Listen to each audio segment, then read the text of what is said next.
Assalamualaikum dan salam satu Malaysia. Terima kasih saudara kerana terus bersiaran bersama TV1 Lanskap Khas Banjir untuk malam kedua. Masih lagi bersama saya dan juga Syed Munawar di hujung sana. InsyaAllah akan bersama dua ahli panel sebentar nanti. Apapun sebenarnya mengenai isu bencana banjir ini bukan sahaja melanda negara kita, malah dipaparkan dalam akhbar utama. Berita harian hari ini menyatakan banjir melanda 3 negara lain juga seperti di Indonesia, Thailand, Sri Lanka yang turut sama membantu rakyat negara masing-masing. Jadi apapun sebenarnya dalam kita bicarakan tentang banjir pada malam ini, sememangnya saya berada di sini, Syed Munawar juga berada di sini, tidak ke lokasi kerana tugas kami untuk membawakan perkembangan dan juga isu-isu mutakhir.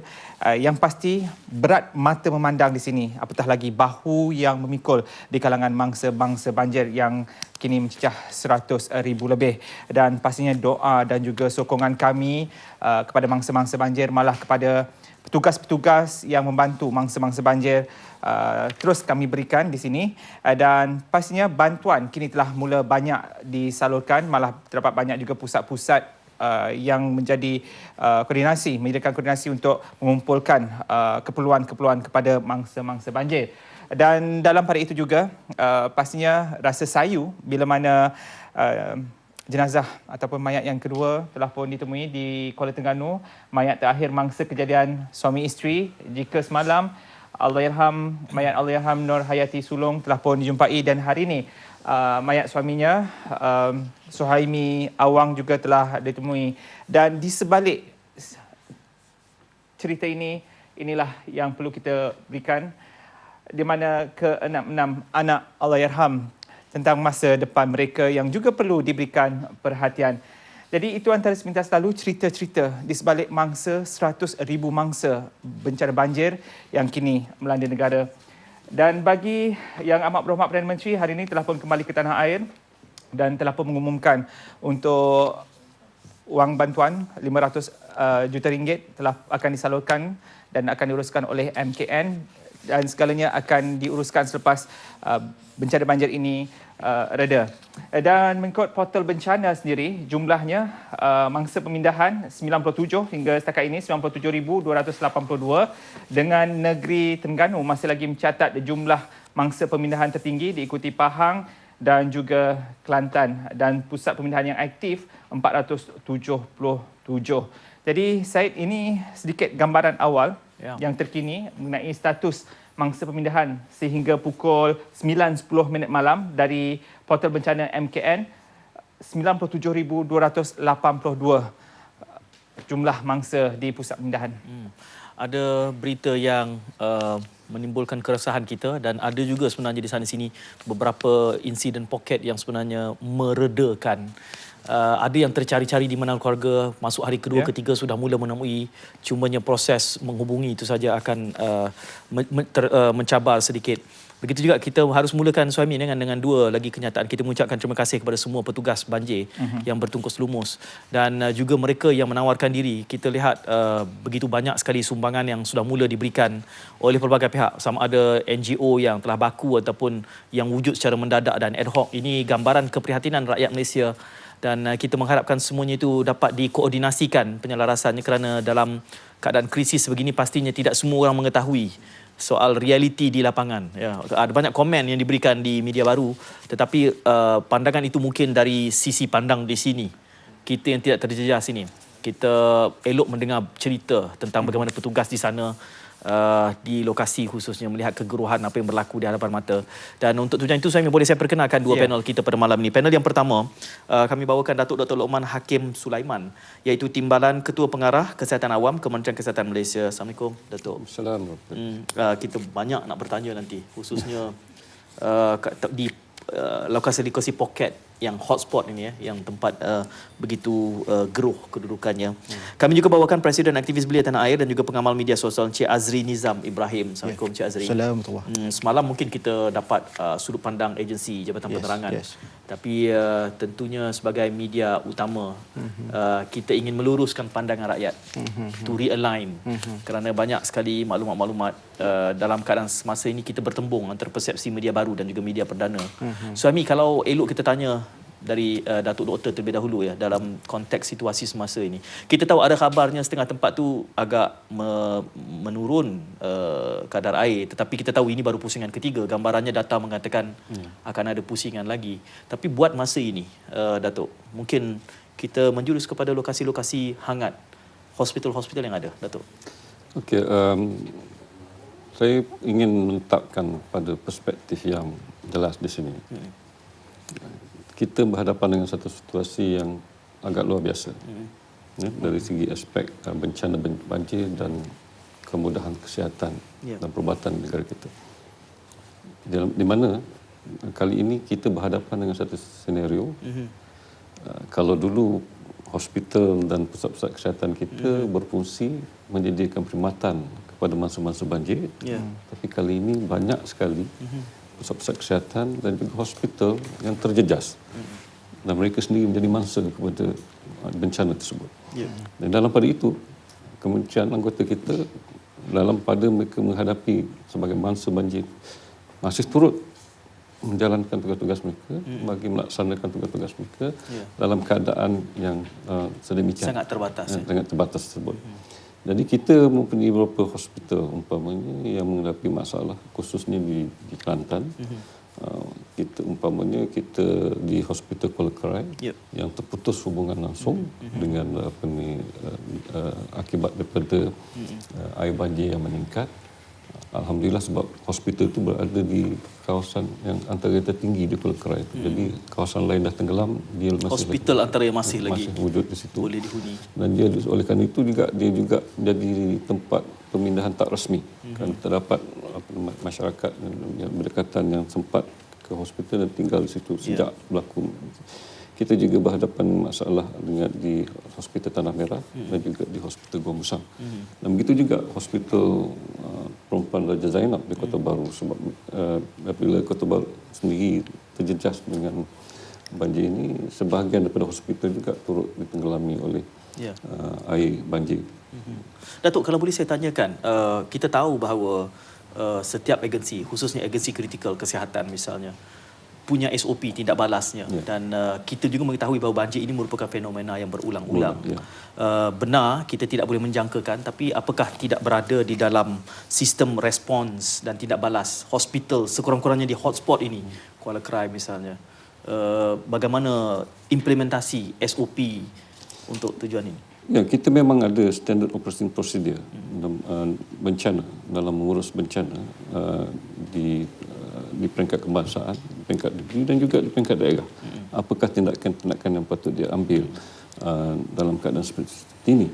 Nah, sebab itu kalau kita lihat Hospital Kuala Krai, walaupun dia terputus hubungan masih langsung, boleh beroperasi, tapi masih boleh operasi. Jadi dalam umpamanya kalau Hospital Kuala Krai, kita memastikan kefungsian. Itu very critical. Memastikan kefungsian hospital dalam apa juga keadaan. Di dalam keadaan ini, bila dia dah terputus hubungan, bila elektrik terputus, jadi ada beberapa perkara yang mesti diberi keutamaan. Pertama ni elektrik. Dan kita kata elektrik dah diputuskan oleh TMB. Jadi kita mesti mewujudkan satu sistem yang membolehkan bekalan elektrik generator.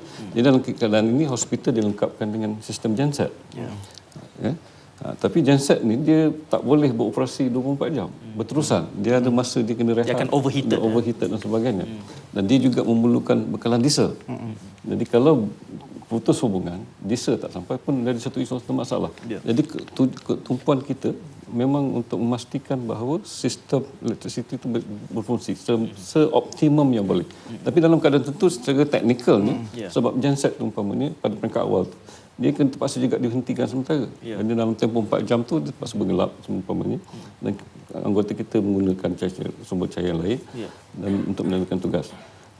Dan jadi sementara kita mendapat pembekalan diesel tersebut. Dan untuk memastikan bahawa genset ini mendapat sokongan umpamanya, kita mengusahakan untuk mendapatkan generator tambahan. Jadi usaha-usaha itu dilaksanakan untuk memastikan bahawa bekalan kefungsian elektrisiti itu boleh. Begitu juga umpamanya air, bekalan air. Alhamdulillah kita mendapat bantuan daripada Syabas umpamanya. Mereka menghantar sistem penapisan yang boleh digunakan. Begitu juga makanan. Okey. Jadi Datuk, saya mencelah terlebih dahulu dan juga Cik Azri, saya kerana di talian pada ketika ini adalah Yang Berhormat Datuk Haji Ahmad Razif Abdul Rahman, Datuk Menteri Besar Terengganu di talian. Hello, Assalamualaikum Datuk. Waalaikumsalam. Baik. Terima kasih Datuk kerana bersama Lanskap pada malam ini. Terlebih dahulu lokasi Datuk pada ketika ini di mana Datuk? Saya baru saja selesai melawat beberapa pusat perpindahan banjir daripada di kawasan Kemaman dan Kelong. Jadi Kemaman masih lagi lokasi yang mencatatkan jumlah mangsa banjir yang tinggi Datuk. Ya. Jadi Sekarang ni mangsa banjir kita setakat hari inilah seramai 34,875 orang. okey. Yang melibatkan bilangan keluarga seramai 8,650 keluarga.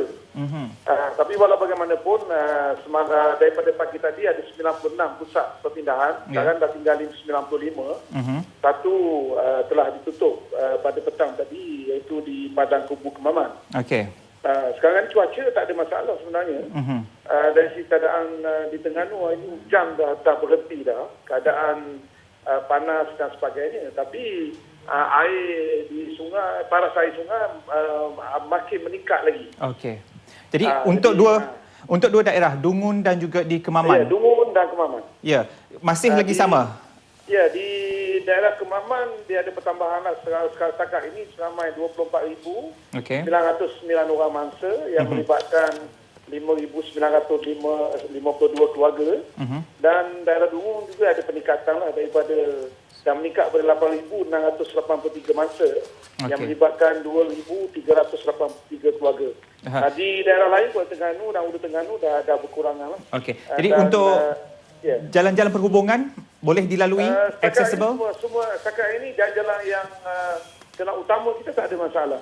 Cuma jalan ada setengah-setengah tu jalan yang, tapi ada alternatif lain lah yang boleh kita. Cuma yang agak kesukaran kita menghantar bekalan makanan ni adalah di daerah Ulu Dungun. Yang banyak jalan terputus, tetapi disebabkan kita dapat persiapan awal, kita dah ada pengkalan hadapan yang kita dah stok bahan-bahan keperluan. Jadi setakat ini kita tidak sangat menghadapi masalah. Dan dari segi keperluan-keperluan yang diperlukan pada ketika ini bagaimana pula, Datuk? Jadi setakat hari ini masih lagi terkawal. Okey. Dan ke air dari segi bekalan air bersih pun setakat ini saya nampak tak sangat banyak masalah.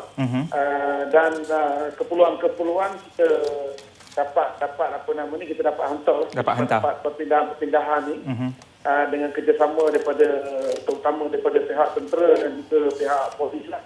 Okey. Dan menggunakan helikopter dan sebagainya lah. Jadi setakat ini Alhamdulillah. Baik, tadi juga dilaporkan bahawa setiap keluarga mangsa banjir di Terengganu sendiri akan diberikan bantuan RM1,000, Datuk. Jadi bila? Jadi sekarang ni yang sebelum ini kita dah bagi ada setengah-setengah keluarga terdapat dah RM500 daripada kerajaan negeri dan RM500 daripada Majlis Keselamatan Negara. Okey. Jadi yang pun juga kita akan melihat apabila kalau keadaan keadaan sudah agak agak terkawal, keadaan dah pulih, maka pembahagian duit itu akan kita laksanakan dengan seberapa segera yang boleh. Okey. Jadi bagi memastikan kita sedikit sebanyak membantu mereka menghadapi terutama anak-anak yang nak ke sekolah untuk tahun baru ini dan juga membantu mereka mengatasi sedikit sebanyaklah tentang kesusahan yang mereka hadapi sekarang ini. Okey, baik. Terima kasih Datuk kerana bersama Lanskap Khas pada malam ini. Baik. Terima kasih banyak. Baik, itu dia. Saya langsung dari Terengganu kita dapatkan Yang Amat Berhormat Datuk Menteri Besar sendiri. Ya. Dalam keadaan semasa kita ingin mendapatkan gambaran di lapangan, Suhaimi, kerana Cik Azri banyak pandangan yang diberikan dan ada kalanya di luar kawal sehingga menimbulkan rasa resah yang tidak wajar. Sesetengahnya punya asas kerana berada di sana, tapi sesetengahnya pula kita tak pasti apa matlamat sebenar. Cumanya apa kebijaksanaan yang diperlukan oleh penonton kita untuk menilai sebelum sesuatu berita diterima itu disahkan sebagai punya asas. Okey, baik. Yang pertamanya saya terima kasih pada TM dan juga rancangan Lanskap pada malam ini. Baik, kita tengok pada WhatsApp. Saya baca WhatsApp MB Datuk Razif ni. Dia cerita ayat last dia bagi tahu molek juga kalau kita sama-sama turut membantu masa banjir dan tidak cuba mencari salah orang lain. Ini antara WhatsApp yang tersebar luas dan juga print screen MB Datuk Razif naiki bot melawat masa banjir dan batalkan program ke umrah rancangan asalnya.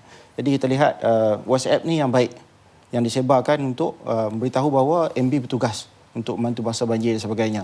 Tapi kadang-kadang kita dapat cerita macam semalam di Empangan. Kononnya air di Empangan, Bendang serta wilayah Sala Thailand sudah dilepaskan. Tetapi alhamdulillah ada juga orang daripada Thailand yang counter balik cerita-cerita tak betul ni. Sebab dah timbul kegusaran.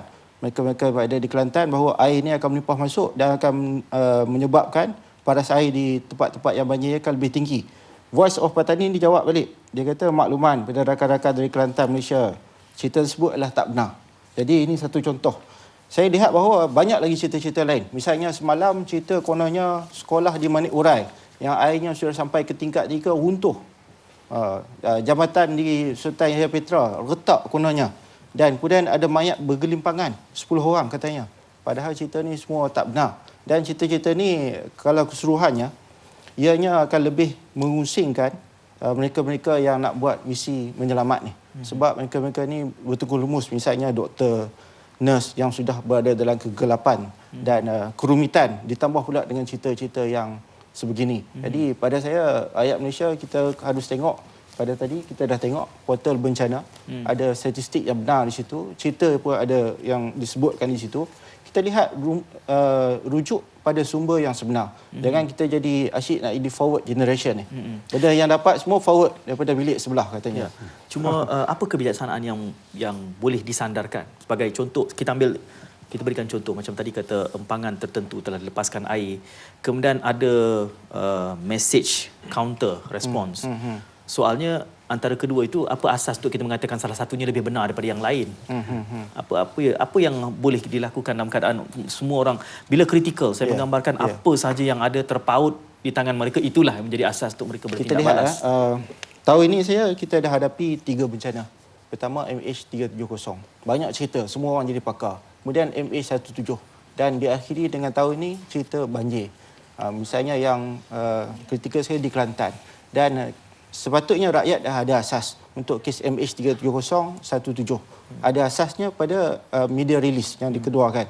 Dan macam cerita yang mayat bergelimpangan dan juga anggota petugas mati. Polis Diraja Malaysia sendiri keluarkan statement di Facebook. Itu asas yang kuat. Misalnya tadi yang penama yang asal tu dia tidak ada print screen daripada sumber mana. Tidak ada yang asal tu. Yang di counter tu ada sumber dia. Voice of Patani. Dia ada source dia. Jadi paling penting rakyat kena tahu source di mana. Hujung pangkalnya cerita tersebut. Jangan terus ambil dan forward. Okey, ada soalan susulan tentang ini Suhaimi. Apa pun sebenarnya saya dari semasa ke semasa saya juga mendapat mesej-mesej daripada rakan-rakan Facebook yang sememangnya berada di lingkungan kawasan banjir. Fatin Ayuni misalnya berada di sekolah Zainab, katanya masih lagi selamat. Kereta banyak parking tepi-tepi sekolah, cuma air naik dari jalan belakang sekolah nak ke pasir dan semakin lama semakin naik dan malam tak lena tidur katanya sebab air naik. Kalau siang boleh nampak tapi malam menimbulkan kebimbangan. Cuma tiap-tiap pagi dan petang akan keluar untuk melihat tahap air dan memang nampak naiknya walaupun sedikit. Cuma elektrik tak ada, air pipe dah tak ada sejak semalam dan kami makan apa yang ada dekat rumah sebab tak berani nak keluar ke mana-mana. Tadi pihak UiTM datang yang datang pindahkan student ke lokasinya dan UiTM kata akan datang lagi untuk menghantar makanan. Jadi ini sebahagian daripada laporan-laporan dari rakan-rakan Facebook malah terus memberikan maklumat-maklumat terkini di lokasi. Jadi kita akan berhenti rehat seketika dan kembali selepas ini. Talian juga kami buka 0322829062 untuk anda berinteraksi bersama kami di sini. Jangan ke mana-mana.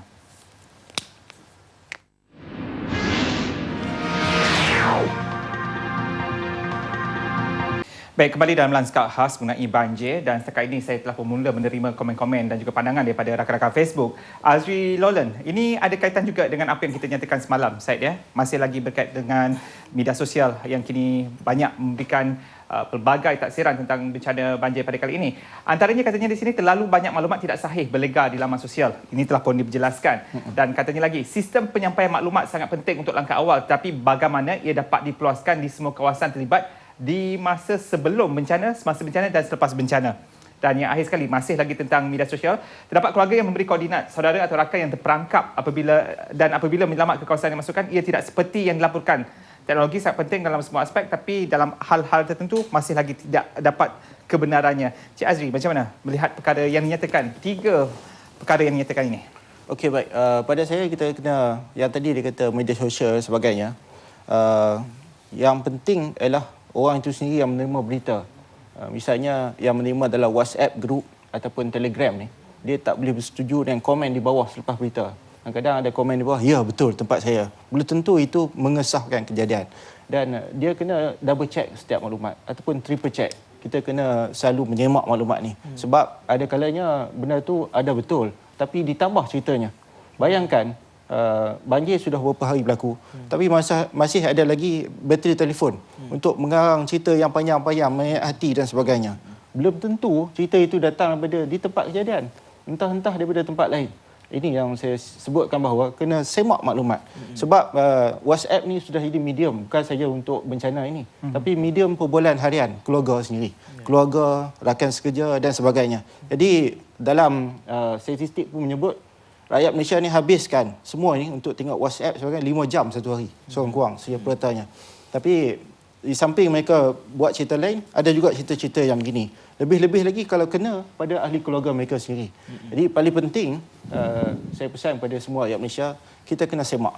Inilah sesatunya. Dan balik pada sumber asal. Dan janganlah cepat percaya dengan cerita-cerita, biarpun cerita itu sensasi. Kalau cerita itu dia tunjukkan gambar cara nak menyelamatkan kita, itu okey. Mungkin cerita itu benar. Sebab itu mungkin dibuat. Ada dia ikat kereta dia selimutkan dengan plastik untuk selamatkan daripada banjir. Itu okeylah. Tapi cerita-cerita lain ni yang serius kita kena yang semak. tidak memberikan bekas. Sami, kita pun panggil. Tapi itulah tentang trend koordinat ini yang juga menjadi kaedah untuk melaporkan di mana lokasi-lokasi, ada kalanya tidak benar, ada kalanya benar. Jadi bagaimana ia boleh benar-benar kita gunakan kaedah ini untuk membantu mangsa? Yang penting saya lihat kita kena salurkan pada portal yang terbabit, pada pihak yang menyelamatkan di bawah sana. Janganlah pakar-pakar yang buat analisis ni, yang berada di sini, bukan di tempat bencana, membuat analisis, membuat tunjuk ajar pula pada pihak yang nak membantu, akan merumitkan keadaan. Kalau ada maklumat, salurkan terus kepada tempat dan juga mereka yang nak membantu. Misalnya kita ada hadapi tahun lepas cerita tentang Lahad Datu, isu keselamatan, isu sekarang isu banjir, isu nahas dan sebagainya. Isu-isu ni bersangkut paut dengan tindakan susulan. Kalau semua orang jadi pakar, macam-macam persepsi akan berlaku. Inilah yang menyulitkan keadaan. Pada saya, kalau dapat berita, kena salurkan ataupun email, ada email di portal bencana, emailkan, minta pihak terbabit untuk ambil tindakan. Ini lebih berkesan daripada membuat tafsiran yang lain. Okay. Datuk, sanjungan saya sangat besar kepada petugas agensi, dan dalam konteks kesihatan ni kita lihat kegeruhan keadaan di Kuala Krai misalnya, memindahkan pesakit. Dalam suasana yang biasa pun kita sudah melihat cabarannya, ini kan pula bukan semata-mata banjir dalam keadaan sebegini. Mungkin elok kita kongsikan sikit pengalaman bagaimana proses pemindahan pesakit dan cabaran-cabaran yang dihadapi di Kuala Krai Hospital. Ya, ini satu perkara yang saya tadi untuk memastikan kefungsian hospital itu dapat dilaksanakan mengikut keupayaan yang ada dengan senario yang kita hadapi semasa itu. Dan dalam keadaan tersebut, umpamanya dalam kes-kes yang kritikal, kita tahu kita tak boleh bertahan lama. Nak mendapat mungkin bekalan oksigen akan menimbulkan masalah, bekalan elektrik akan menimbulkan masalah. Dan di kes-kes yang kritikal ni kita terpaksa pindah.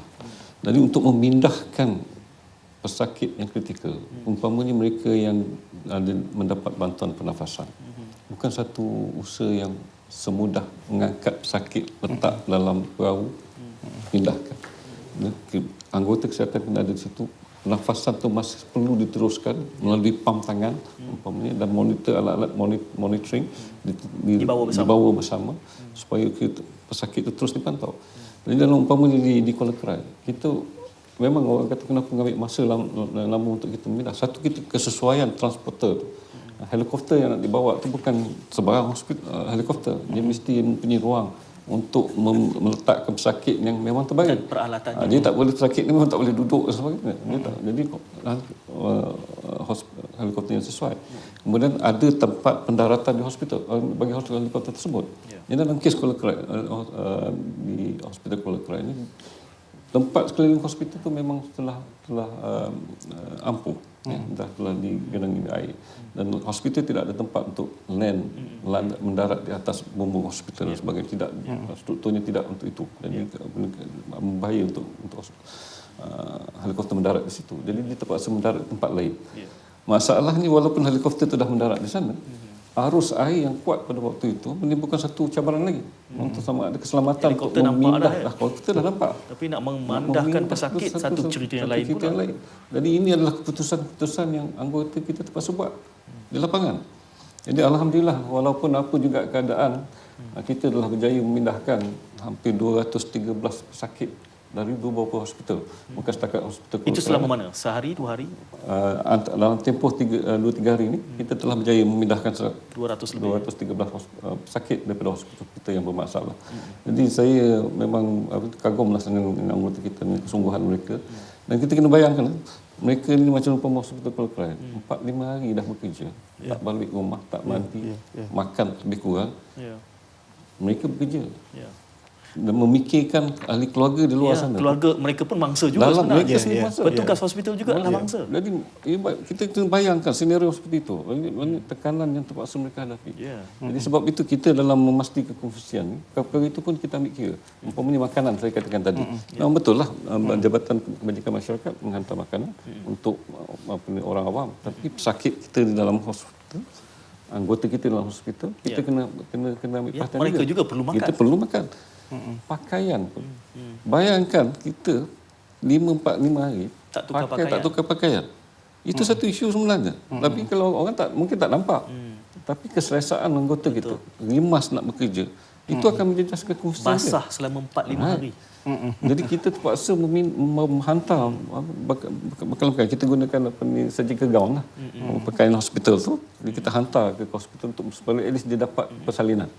Sementara kita menguruskan perkara itu. Jadi benda-benda yang nampak kecil, tapi kita terpaksa juga mengambil kira. Yang harus diraikan di situ, macam konteks petugas hospital, sebenarnya oleh kerana mereka juga pemastautin. Mereka juga sebenarnya sebahagian besar daripada mangsa. Dan pada waktu yang sama, mangsa yang perlu bertugas. Bayangkan tekanan yang mereka hadapi. Bersama saya juga di talian pada ketika ini adalah saudara Azlan Rudy Malik, Ketua Pegawai Operasi IM4U. Merupakan sukarelawan IM4U yang awal-awal lagi dah pun berada di Kota Baru. Hello, Assalamualaikum. Waalaikumsalam. Encik Azlan. Jadi Kota Baru juga terlibat dengan bencana banjir. Jadi sememangnya Encik Azlan ketika ini berada di Kota Baru atau berada di kawasan lain? Saya akan berada di Kota Baru esok. Sekarang hari ini kita tengah buat pungutan barangan keperluan di Bukit Kiara. Di Bukit Kiara. Saya akan bertolak ya. Jadi sekarang pengumpulan bagaimana, berjalan lancar? Memang berjalan lancar. Saya rasa dah ada 6 lori yang 3 tan yang telah ambil barang banyak jugalah. Ya?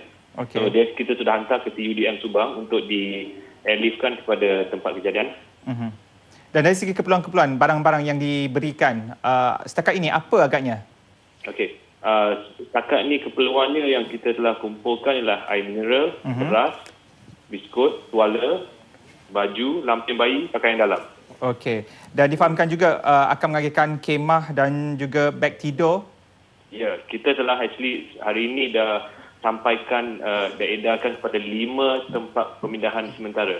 Okey. Di mana tu? Sekolah-sekolah dia dekat Sekolah Menengah Sultan Ismail Kota Baru, SK Sri Cempaka, SK Datuk Hashim 1, okey, SMK Pengkalan Tepa dengan SK Camp Pengkalan Tepa. Okey, kesemuanya di Kelantan. Bagaimana pula pengagihan ke negeri-negeri lain? Kita sekarang fokus kat Kelantan dulu. Lepas tu kita akan pergi dalam beberapa hari ini dalam state yang lain. Kita fokus ni dulu. Ya, dan dari semasa lagi 4. Dan dari semasa ke semasa dari segi aspek sukarelawan sendiri bagaimana? Ya, sekarang sukarelawan yang kita dapatkan ialah daripada komiti di tempat-tempat yang affected tersendiri. So banyak juga. Mungkin ada dalam satu area tu ada dapat 100, 200. So alhamdulillah mereka memang menolonglah banyak. Ada juga yang mendapat bahawa sukarelawan yang sepatutnya terlibat adalah mereka yang berpengalaman. Jadi dalam kalangan 100-200 ni, adakah mereka yang terlibat juga dalam proses sukarelawan sebelum ini? Sebab kebanyakannya mereka ni tidak ada experience. Okey. Tapi mereka hendak menolong. So kami memberi peluang mereka untuk menolong. Terutamanya nak memberi keselesaan kepada bangsa-bangsa Banjir dengan pasangkan tent semua. Okey, baik. Terima kasih Saudara Azlan Rudi Malik, ya, Ketua Pegawai Operasi IM4U, di mana esok 6 buah lori yang akan terus memberikan penghantaran bantuan kepada mangsa-mangsa banjir di Kota Baru. Syed. Ramai yang nak menolong Suhaimi, ya. Tetapi yang nasihat kita adalah penyelarasan masih penting kerana kita selalu bincangkan semalam juga, Cik Azri, Dr. Datuk. Kita tidak mahu nanti misi yang datang membantu ini pula kemudiannya perlu dibantu. Kerana mereka nanti akan menambah beban agensi sedia ada. Jadi harus mempertimbangkan itu. Bukan artinya kita nak menafikan jangan bantu, tidak. Kita sangat memerlukan bantuan. Tapi perlu ada budi bicara di dalam perundingan dengan pihak agensi, NGO-NGO yang sudah sedia ada. Harus ada overview yang luas itu. Kalau tak nanti dia tersangkut di mana-mana, kita perlu membantu mangsa, perlu membantu pembantu pula. Jadi di situ resources kita limited. Aspek ni untuk NGO perubatan, ada kan kita ada juga NGO yang menjalankan perubatan kesihatan. Dan kita dalam SOP kita memang jelas supaya mereka menghubungi Jabatan Kesihatan Negeri untuk diselaraskan. Jadi sebab penyelarasan itu maknanya mereka melapor diri pada bilik gerakan kesihatan di negeri-negeri yang terlibat, dan di situlah mereka akan diselaraskan. Sebab itu penting supaya kita tak nak dalam NGO perubatan biasanya mereka adalah orang yang terlatih yang memang yang ada kemahiran tentu. Tapi kita nak pastikan distribution. Saya ada dua soalan susulan berikutan apa yang Datuk sebutkan ini. Pertama, apa tadi Datuk sebutkan soal berkaitan dengan pemindahan pesakit kritikal ke lokasi ataupun hospital lebih baik. Sehingga ke peringkat ini, apakah masih ada lagi pesakit-pesakit yang dianggap kritikal itu yang perlukan pemindahan dalam keadaan status quo sekarang? Kita kena faham masalah perubatan kesihatan ni dinamik. Okey. Mungkin kita ingat dah hari selesai. ini belum kritikal, esok jadi kritikal. Ada kes yang baru. Orang nak beranak, nak sakit umpamanya. Jadi macam perkara ni kita sentiasa terbuka. Bersedia. Mana anggota kita memang telah dilatih sedemikian rupa supaya membuat keputusan yang tepat. Dan sentiasa berhubung untuk memastikan bahawa tindakan itu dapat diambil dengan sebaiknya. Jadi biasanya bila pesakit itu sampai ke satu-satu hospital, rawatan awal itu diberi di situ dan assessment akan dibuatlah sama ada pesakit ini boleh terus dirawat di hospital itu atau memerlukan dipindahkan. Sebaik saja dia memerlukan pemindahan, jadi bilik gerakan akan dimaklumkan dan urusan pemindahan akan dibuat. Dalam urusan pemindahan itu segala faktor akan ambil kira. Apakah bentuk keadaan klinikal pesakit pada waktu itu, apakah bentuk-bentuk bantuan support sistem yang perlu ada dalam proses pemindahan itu. Kerana itu akan menentukan bentuk even transporter untuk kita menguruskan. Ya, penyesuaian itu perlu dilakukan. Suhaimi? Ya, apapun saya sempat membaca set apa yang dimuat turun dalam KL Express ini, banjir, warga Kementerian Kesihatan Malaysia gigih dalam derita. Jadi penghargaan juga kita berikan kepada warga Kementerian Kesihatan di pelbagai hospital sebenarnya yang sentiasa membantu pesakit-pesakit. Jadi apapun sebenarnya di talian juga pada ketika ini adalah Tuan Haji Izham Hadi Siddiq yang kini berada di Kuala Krai. Hello? Hello Izham. Yes. Ya, saya ni. Ya, berada di Pengkalan Cepa ataupun di Kuala Krai ketika ini? Pengkalan Cepa di Kota Jenderal. Okey, situasi di Pengkalan Cepa bagaimana? Sejak di pagi tadi sampai sekarang ni memang dan cuaca tu agak baik walaupun nanti mendung tu. Izam, suara Izam pun terputus-putus Izam. Putus-putus. Kita memang menghadapi masalah signal, talian, telco dan segala-galanya masalah air, elektrik. Ketika ini. Hello Izam. Ya, Mi. Dengar. Okey, dengar. Jadi dari segi misi bantuan-bantuan untuk menyampaikan bantuan kepada mangsa-mangsa banjir bagaimana? Ataupun proses pemindahan masih lagi berlaku? Sebenarnya proses pemindahan masih lagi berlaku dan ini dilaksanakan oleh pasukan keselamatan kita termasuklah Angkatan Tentera Malaysia, Jabatan Bomba dan Penyelamat serta JEPAM. Mereka ni bertugas 24 jam. Sekiranya ada menerima apa-apa maklumat, sebab semalam kami beroperasi dari Ibu Pejabat JEPAM Negeri Kelantan. Kami dapat melihat sendiri bagaimana gerak kerja mereka. Sekiranya ada apa-apa saja maklumat, mereka akan bergerak sendiri untuk mengambil mangsa-mangsa yang masih lagi terperangkap di dalam rumah masing-masing.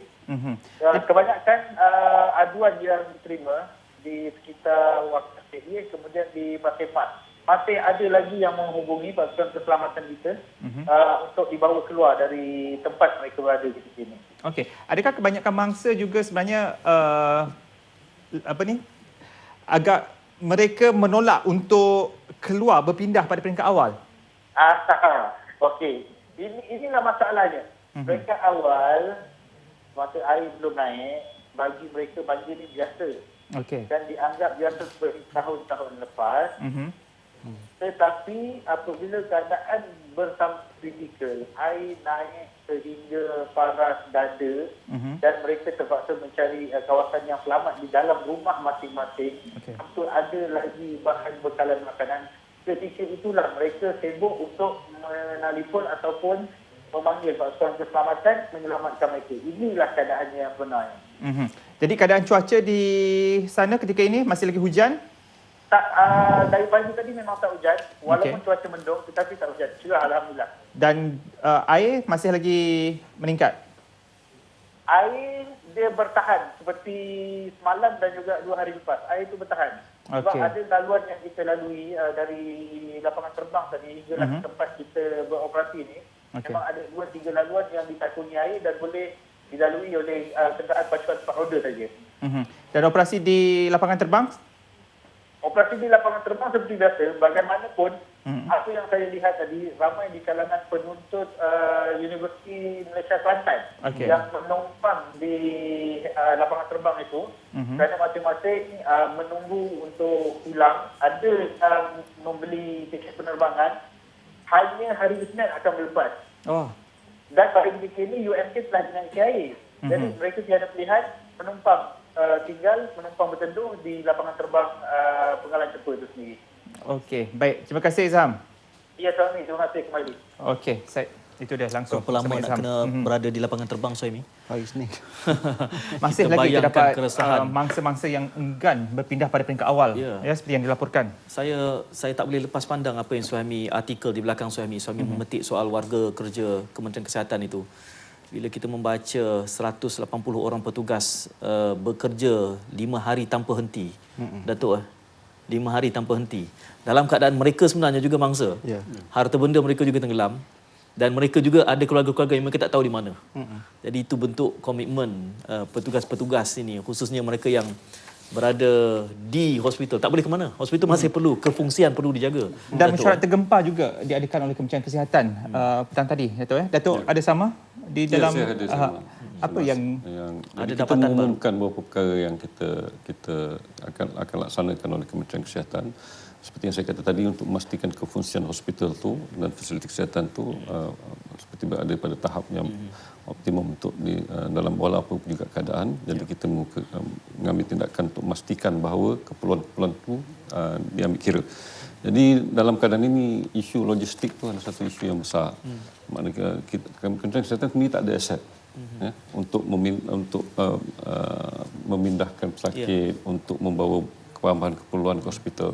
Jadi kita bergantung pada aset-aset agensi lain. Perbekalan bahan oksigen apa juga yang itu tak ada masalah. Bekalan itu tak ada masalah. Isunya macam mana kita nak membawa bekalan tu. Jadi dalam keadaan cabaran yang kita hadapi sekarang. Seperti saya kata tadi, Kementerian Kesihatan bergantung pada agensi lain. Dalam pada itu, Yang Berhormat Menteri sendiri telah mengambil keputusan bahawa kita terpaksa, kita sendiri perlu memastikan kita mempunyai kemudahan logistik itu.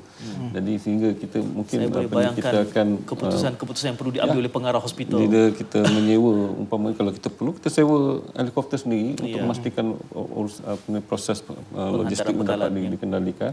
Dan kita juga bekerjasama dengan GRC umpamanya PLUS yang menyediakan juga kemudahan helikopter selain pada agensi-agensi kerajaan lain. Suhaimi, perlu kita fikirkan bagaimana media boleh capture, boleh merakam pengalaman ini untuk dikongsikan. Kerana elektrik tak ada. Kita tahu petugas media juga terhalang cara yang sama. Orang mengatakan bahawa tak ada laporan secara spesifik dari lokasi. Tapi macam mana nak melapor kalau bekalan elektrik tak ada? Bekalan elektrik tak ada. Dalam keadaan genset yang tempat dalam umpamanya, sementara dia berhad sebagainya, ada kecemasan. Pesakit yang perlu diintubatekan. Bayangkan, Dalam dengan lampu suluh, dengan lilin, dengan apa, itu juga pakar-pakar kita melaksanakan tugas mereka di hospital-hospital dalam keadaan tersebut. Dalam beberapa hal banyak sebenarnya yang kita belajar tentang pengurusan bencana ini, dan saya memerlukan suara aktivis muda kita, Cik Azri, pada malam ini bila mana hari ini diumumkan akan Timbalan Perdana Menteri menyatakan akan meneliti semula SOP pengurusan bencana. Baik, kita lihat sebab di Terengganu ni kita nampak tersusun. Tadi Menteri Besar kata beres Melaka. Cuma yang tak beres lagi dekat Kemaman dan juga Dungun. Ni kawasan-kawasan rendah. Jadi di Kelantan ni mungkin di luar biasa sebab sebelum ni mungkin parah lutut. Tiba-tiba naik sampai lebih pada bumbung. Jadi mungkin di masa depan yang pertamanya SOP komunikasi perlu diwujudkan sebagaimana MH17 dan MH370 dan juga Lahad Datu. Sebabnya bila ada SOP begini, dari segi komunikasi barulah kita deny berita-berita yang tidak benar ni. Ada satu masa untuk semua datang untuk mengesahkan cerita. Misalnya mungkin satu hari boleh ada 2 kali. Misalnya dah ada portal di sini dan juga Facebook dan Twitter. Saya nasihatkan semua agar ke sini untuk membuat apa-apa saluran maklumat sebagainya. Sebab kalau kita lihat mereka-mereka yang menyebarkan cerita tentang lori jatuh gaung dekat Gerik, banjir naik, merakalkan gambar dalam kereta dekat LPT sebab ada air melintas jalan dekat Temeloh, signboard Temeloh dah tertutup. Semua ni bertujuan baik. Mereka ini bertujuan supaya pengguna yang lain dapat tahu dan tidak melalui jalan tersebut. Berhati-hati. Tetapi kadang-kadang ada pula cerita-cerita Tekuk tambah tu. Tekuk tambah yang lebih ni. Kata orang yang masalahnya half truth. Yes. Separuh betul. Separuh betul. Kan? Itu yang Jadi susah untuk nak mendapatkan tiada berita yang ditokok tambah, di talian juga pada ketika ini kita akan ke Pahang bersama saudara Mahadi Draman, peneras MRA Pahang. Hello, Assalamualaikum. Waalaikumsalam warahmatullahi wabarakatuh. Jadi Cik Mahdi berada di mana sekarang ni? Lokasi sebenar? Saya sekarang ni berada di pusat operasi MRA dan gabungan sukarelawan Pahang di Wisma Belia Kuantan lah. Di Kuantan sendiri. Okey, jumlah sukarelawan pada ketika ini di bawah MRA?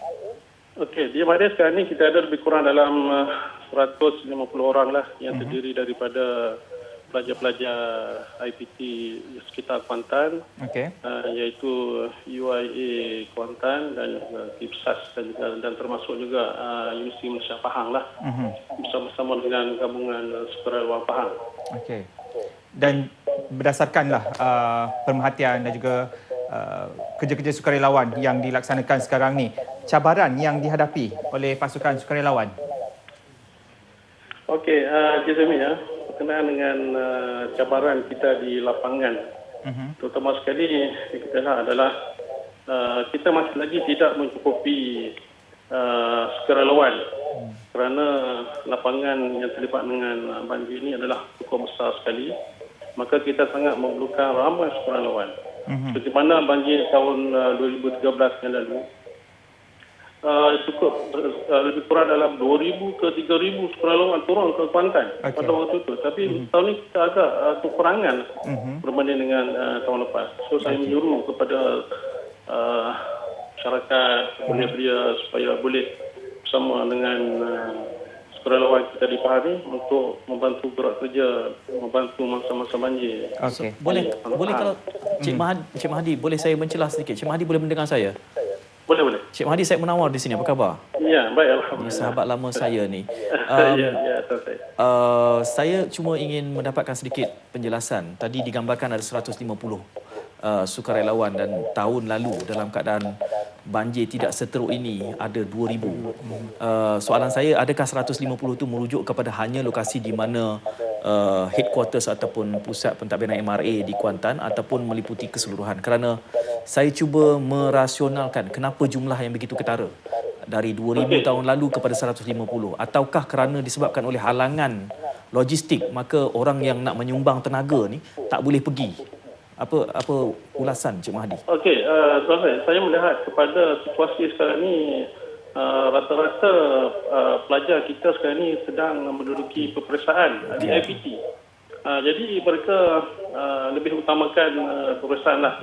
Jadi kalangan yang terlibat dengan sukarelawan ni hanya terdiri daripada yang tidak ada paper, contohnya. mereka boleh sempat datang siang hari ataupun datang malam saja. Ya. Jadi pada waktu ni memang kebanyakan pelajar PhD sedang menduduki peresan. Kita pun tak boleh nak menyalahkan mereka. Berapa ramai yang diperlukan di tempat operasi Encik Mahathir buat masa ini? Sekarang ada 150. Berapa ramai yang diperlukan? Ya, saya jangka kita memerlukan lagi lebih kurang dalam 300 ke 400 orang lah. Untuk kita sekarang dah Kuantan, saya melihat tadi saya round sekitar Sungai Isak dan sebagainya. Masih lagi terdapat surau, tadika yang masih lagi belum dicuci. Ini belum lagi termasuk dengan rumah-rumah yang tergelap. Gitu. Jadi kalau mereka yang mendengar perbualan kita ini dan ingin membantu berada di sekitar Kuantan, bagaimana mereka boleh akses kepada Encik Mahathir supaya mereka boleh menjadi automatik sukarelawan? Okey, boleh kepada belia-belia masyarakat, pelajar-pelajar sekolah, SPM yang sedang menunggu keputusan peperiksaan, boleh menghubungi saya, itu di nombor talian 013 489 7703. Okey, ulang semula Encik Mahathir. Ya, 013 489 7703. 03. Baik. Terima kasih dan mudah-mudahan Allah memberkati serta meringankan usaha Encik Mahathir. Terima kasih Encik Mahathir. InsyaAllah. Dan kesempatan ini juga ada beberapa Datuk dan juga Encik Azri pihak yang menghantar email, message kepada Landscape di Temerloh misalnya, ada Angkatan Bahaman beroperasi di nombor 8 Jalan Datuk Bahaman 2 dan pusat operasi ini beroperasi selama 24 jam, 7 hari seminggu tanpa henti.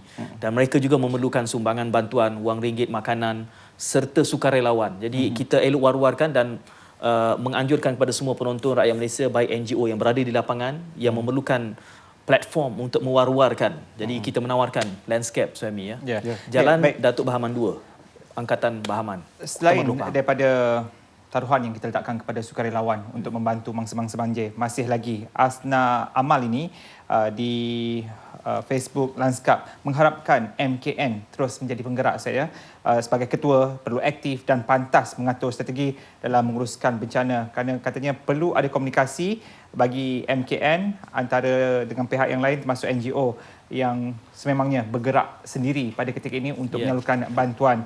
Jadi itu yang diharapkan supaya MKN terus diperkasakan dalam isu bencana pada ketika ini. Cik Azri, ramai yang fokus kita banyak memberikan suluhan yang negatif kepada media sosial, tetapi sebenarnya memobilisasikan massa untuk membantu juga.